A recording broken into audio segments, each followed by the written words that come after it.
Story 1. I use my grandmother's method. I stand up and say cheerily, "All right, you'll be leaving now." It works like a charm. Story 2. I'll give you mine. Do some active listening, nod, then look surprised and pat yourself down as if you're searching for something. You can now more socially acceptably interrupt them with your emergency thought. Anything from, "I don't know if I left the heater on. Did I mention that? I can't remember," to, "Oh, I just remembered. I wanted to ask you about X quickly before I go. I've been wondering about Y." There seems to be a strange phenomenon where if you appear purposeful and start patting your pockets as if looking for something, you can effectively interrupt anyone at any time, and for some reason they understand, even if the patting had no relation to anything. Story 3. My ex and I had a safe word for heated conversations or arguments. This word would end the discussion, and we would be quiet for 5 minutes. After that time, we would calmly restate our points. It was a game changer after too many unnecessary heated arguments. Our word was grilled cheese sandwich. Story 4. My dad is calling, so I have to go now. He insists on being the overbearing parent, which is believable if I'm ever in a conversation I want to leave. Story 5. My default response, if the conversation has been pleasant enough, is that I will probably want to talk to them again. It has been lovely to see you. It would be great to have a proper catch-up. Give me a call when you are free. I must be off now, though. I have a cake in the oven. Starts moving away. Yes, I should go. We don't want the fire department to come out again. Goodbye. Story 6. Throw down a smoke bomb and disappear after releasing doves. The added bonus is assigning the other party the task of removing the doves if indoors. It works every time. Story 7. Here are some phrases I like to use. 1. I think we have covered everything for now. Let's continue this conversation another time. I need to change direction. I will leave it with you. Anyway, I should be on my way. Thank you for the conversation. There is a lot to think about. Let's reconnect if necessary. I will let you get back to your day. All right, I will leave you to it. 10. We will connect again soon. Story 8. If I am in a position of authority, I would say, let's put this aside for now. If I am not, I might say, I need to use the restroom. Story 9. My favorite thing I've ever heard was when I was doing an admission for a patient with autism. Near the end, she said, I'm done, because she didn't want to keep talking. Story 10. If you are in the Midwest, there is often a saying, well, followed by a slap of the knees and a walk out the door. Story 11. Just say something outrageous like, well, it's time to dye my hair. Don't answer if someone asks. Just walk off into the sunset. Story 12. Do you think we can change the topic for now? I think it's best if I go, but let's discuss this another time. I'm going to leave, but I'll call you at some stage. Maybe it's not the best time to have this conversation. I'm just not comfortable or in the right mood to chat about that right now. I understand, but let's talk about something positive that makes us happy. How about we focus on the future right now? I don't want to think about this right now. What else have you been up to? I'm going home. I have some things I want to do if I get some spare time. I understand. I'm going to go now. I'm not feeling my best, and I'm getting really tired. I'm going to check on a friend. They haven't been feeling well lately. I'm going to leave soon. Sorry if I'm being rude. How about we catch up another time? Story 13. Hey, I apologize for the inconvenience, but I need to go to the restroom now, and I can only go at home, so I should get going. Story 14. Classy way. Well, I don't want to keep you any longer. Casual way. I've got to head out. Personal favorite. I'm going to leave now. Story 15. I have never loved my children more than when I use them as an excuse to get out of a conversation I do not want to be in. Story 16. Stick your thumbs in your belt loops, pelvis forward, and let out a big well.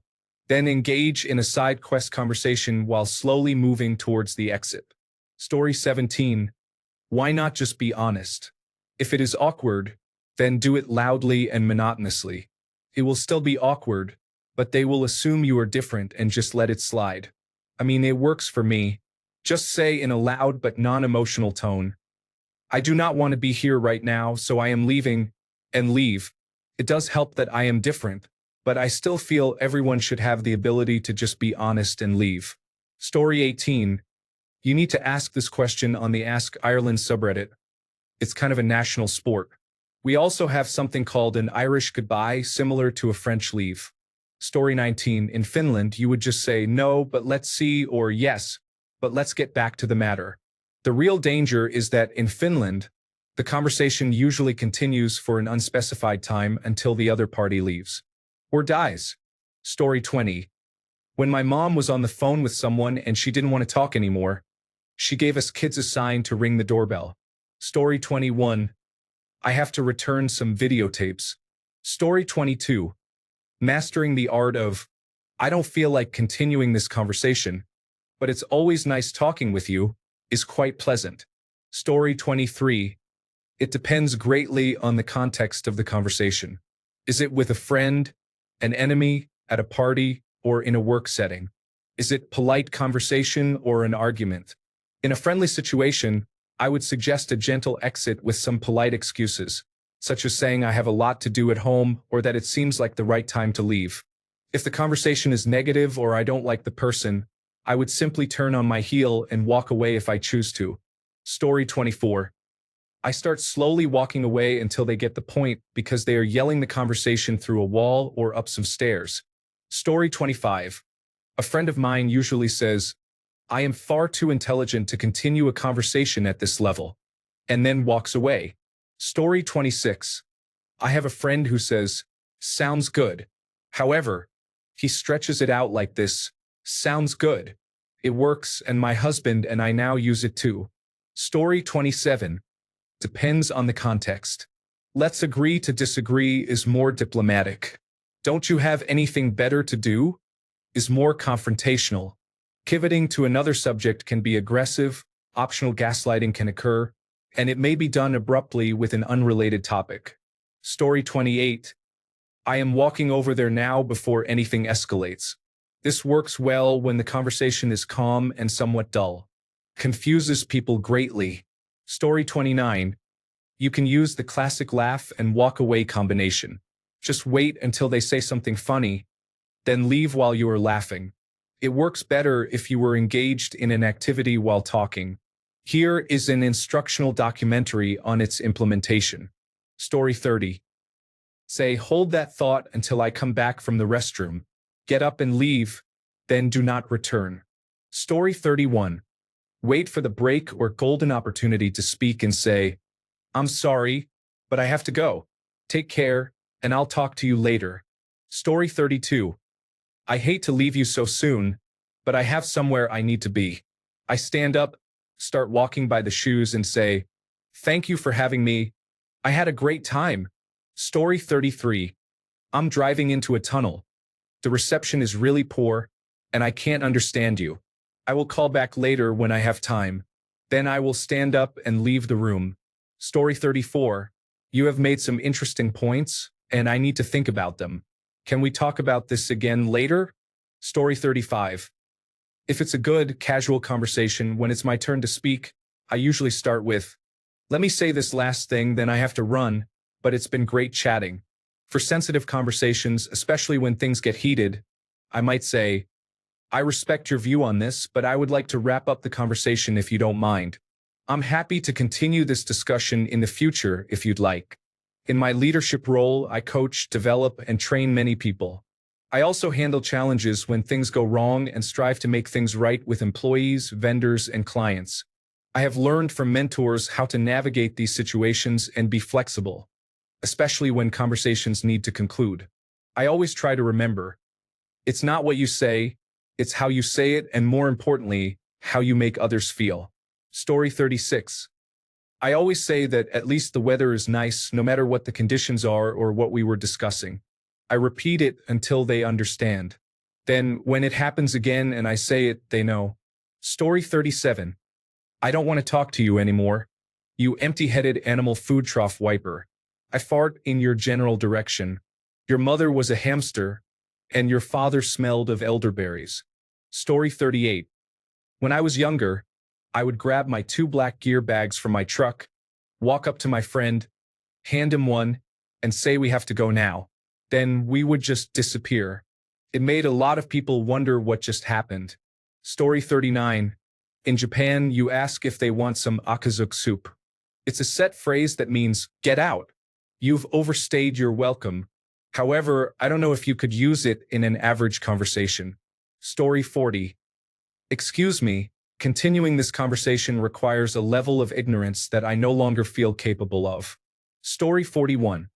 If you are ever trapped in a conversation and a third person walks up, immediately turn and leave without saying a word. Do not even greet that person. Just run. Story 42. We said it best. Let me go. My default response is, well, good luck with that, as I begin to move away. Story 43. I worked with a colleague who would draw me into conversations, regardless of how much I was focused on my tasks. He had a talent for sharing interesting facts and stories, and I would be captivated until I finally snapped out of it and simply said, no, before walking away. Story 44. Yesterday, my neighbor, who could talk to a fence post for an hour, tried to have a conversation while I was working on my truck. I turned on my shop vacuum and kept working. When I looked up, he was walking down the road. I suggest you bring a shop vacuum with you everywhere you go. Story 45. I would be honest, and if the situation could turn into an argument, it is definitely better to say it as it is. Story 46. 1. Make an odd face and reach for your pocket. Mumble, am I on Do Not Disturb? Raise your index finger. Take out your phone. Look at your phone. Mumble, oh wow, oh man. Say, hey, I have to go, sorry. Leave immediately in a distracted manner. Story 47. We will agree to disagree. Let's leave it at that. If it is not a pleasant conversation, I would be inclined to say, oh, look at the time. I should go. Goodbye. Story 48. When I worked in an office with others, one colleague would habitually come to my desk for something and then linger, chatting about topics of little interest to me. I would politely listen for a couple of minutes, then pick up a paper, look at it while she was still talking, and walk to her desk. She would follow me to continue the conversation. Once near her chair, she would sit down. I'd step back, and as she kept talking, I would focus on my paper and head down the hallway after saying, oops, as if I needed to get to another office quickly. She would stop talking. It worked every time. Story 49. I have clearly stated that the conversation needs to end and that I need to leave or they need to leave. It's not rude. What is rude is keeping me engaged in a conversation because you don't know how to wrap it up. However, there are usually ways to do this. You will have to observe how others around you, in your immediate surroundings, end conversations. It largely depends on the words you use and the accompanying body language. I typically make 2 attempts to signal that I am leaving before I actually walk out the door. If you can't catch the hint, don't be upset with me. Story 50. Oh, is it story time? Hold on a second. Asterisk puts in both earbuds while making eye contact, grins, and gives a double thumbs up. Asterisk. Okay, I'm ready. Story 51. I appreciate your perspective. However, I do not agree, and there is not much more I can say. I tip my hat, metaphorical though it may be, and bid you farewell. Story 52. Where I'm from, we say, well, I'll let you go then, and smile at them while making a move to leave. If they seem like the type who might try to keep me longer, I will add that I have something to do and continue to move on. Story 53. I'm gonna let you go now. It was so good to catch up with you today.